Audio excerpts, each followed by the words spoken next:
Kisah Nabi Harun alaihissalam, sang juru bicara yang setia. Nabi Harun alaihissalam merupakan saudara kandung Nabi Musa alaihissalam. Dia lahir sebelum Fir'aun mengeluarkan perintah untuk membunuh semua bayi laki-laki dari kaum Bani Israel. Sedangkan Nabi Musa lahir tepat saat perintah itu dikeluarkan. Untuk menyelamatkan nyawanya, dia terpaksa dihanyutkan di Sungai Nil hingga akhirnya ditemukan oleh istri Fir'aun. Mereka berdua pun terpisah dan tidak tumbuh bersama. Nabi Harun tumbuh di tengah-tengah keluarga yang soleh. Sejak kecil, dia mendapatkan ajaran agama yang benar dan membuatnya tumbuh menjadi pribadi yang baik hati, pemaaf, ramah, dan suka menolong orang lain. Salah satu kelebihan lain dari Nabi Harun adalah dia sangat pandai bicara. Bahasa yang digunakan selalu tepat, sehingga orang yang mendengarnya akan merasa senang. Meskipun Nabi Harun dan Nabi Musa tidak tumbuh bersama, namun ada ikatan yang kuat di antara mereka. Hal ini terbukti ketika mereka bertemu saat keduanya sudah sama-sama dewasa.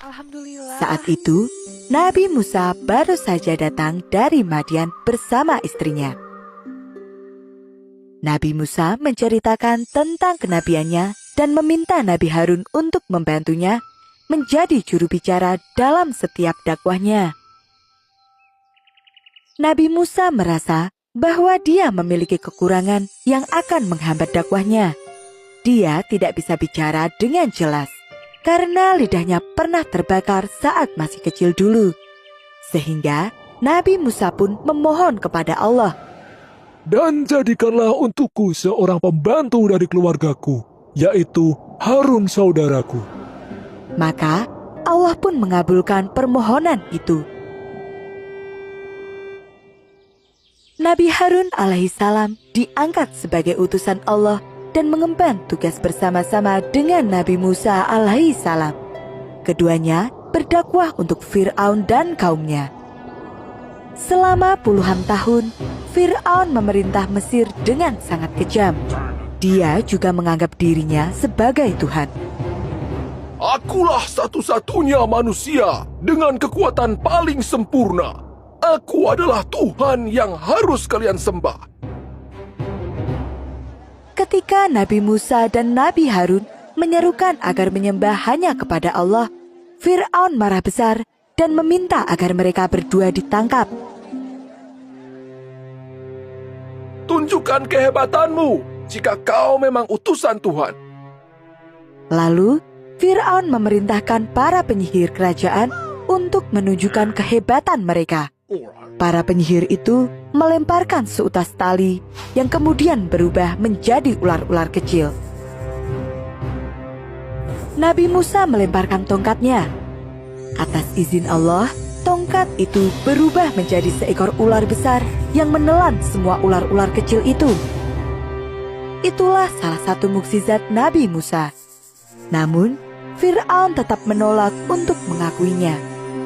Kemudian, Nabi Musa menunjukkan tangannya yang bercahaya sangat terang hingga tidak ada yang kuat melihatnya.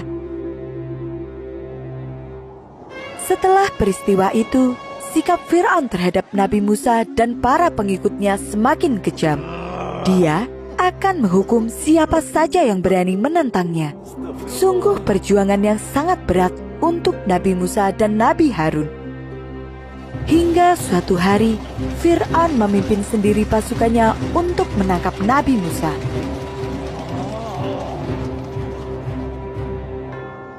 Nabi Musa, Nabi Harun, dan kaum Bani Israel pergi dari Mesir untuk menghindari kekejaman Fir'aun.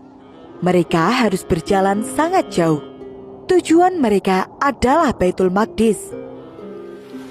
Namun, langkah mereka terhenti di tepi Laut Merah.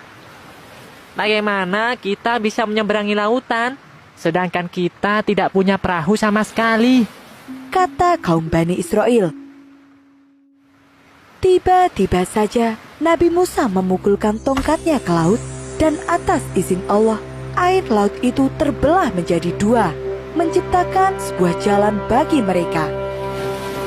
Kaum Bani Israel pun berhasil menyeberang dengan selamat.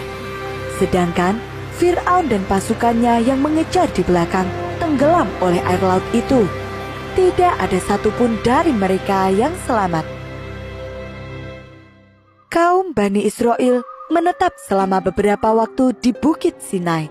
Mereka mendirikan tenda-tenda kecil dan mulai beraktivitas seperti biasanya. Kemudian, Nabi Musa mendapat wahyu dari Allah untuk pergi ke puncak bukit. Maka, Nabi Musa pun menitipkan kaumnya kepada Nabi Harun, meminta agar Nabi Harun senantiasa mendampingi dan menuntun mereka agar tetap di jalan yang benar. Kepergian Nabi Musa yang mendadak membuat kaum Bani Israel gelisah. Kapan Nabi Musa akan kembali? Bagaimana jika dia meninggalkan kita dan tidak kembali lagi? Dan mengapa kita harus mengikuti perintah Harun? Sebagian kaum Bani Israel merasa iri pada Nabi Harun yang menjadi orang kepercayaan Nabi Musa. Sedikit demi sedikit, kekacauan mulai muncul. Mereka yang tidak mengakui kepemimpinan Nabi Harun menolak untuk patuh. Keadaan ini dimanfaatkan oleh Samiri, salah satu kaum Bani Israel yang dulunya menyembah berhala. Karena Musa tidak ada, apa salahnya jika aku menciptakan Tuhanku lagi? Dia pun berencana untuk membuat patung berhala lagi. Secara diam-diam, Samiri mulai menghasut kaum Bani Israel satu persatu. Musa telah meninggalkan kalian. Lalu, buat apa lagi kalian percaya kepadanya? Kita ciptakan lagi Tuhan yang tidak akan meninggalkan kita. Bagaimana kita akan menciptakannya? Aku adalah ahli sihir terhebat. Kumpulkan semua emas milik kalian dan serahkan kepadaku. Samiri memang pandai dalam mengolah besi dan emas. Dia mencairkan semua emas itu dalam api yang panas. Lalu, dia sulap menjadi sebuah patung sapi yang sangat memukau. Dia juga menambahkan trik cerdas yang membuat patung itu seolah bersuara jika tertiup angin. Begitulah bunyi patung itu setiap kali angin bertiup. Nabi Harun sudah berusaha mencegah kaumnya membuat patung berhala itu. Dia mengingatkan akan azab dari Allah yang sangat pedih bagi kaum-kaum yang mendustakannya. Umatku, itu adalah cobaan untukmu. Tuhanmu Maha Penyayang. Maka ikutilah aku dan taatilah perintahku. Namun, sebagian dari kaum Bani Israel sudah terlanjur kembali ke jalan yang sesat. Setiap saat Nabi Harun senantiasa mengingatkan kaumnya. Namun, mereka tetap membangkang. Mereka bahkan berani mengancam Nabi Harun. Engkau bukan Musa. Kami tidak akan berhenti sampai Musa kembali. Dan jika engkau terus mengganggu, kami akan membunuhmu. Sejak saat itu, Nabi Harun sering mendapatkan perlawanan dan kekerasan dari kaumnya sendiri. Setelah pergi selama 40 hari, Nabi Musa pun kembali lagi kepada kaumnya. Ketika melihat kaumnya telah kembali menyembah berhala, Nabi Musa tidak bisa menahan rasa kecewanya. Sungguh kejahatan yang kamu lakukan saat aku tidak ada. Apakah kamu ingin mempercepat pembalasan Tuhanmu? Nabi Musa meminta Nabi Harun untuk menceritakan semua yang terjadi. Ketika dia mengetahui bahwa semua itu adalah ulah Samiri, Nabi Musa pun memerintahkan agar Samiri ditangkap dan kemudian diusir. Ya Tuhanku, ampunilah aku dan saudaraku, dan masukkan kami ke dalam rahmat-Mu. Engkau adalah yang Maha Penyayang di antara para penyayang.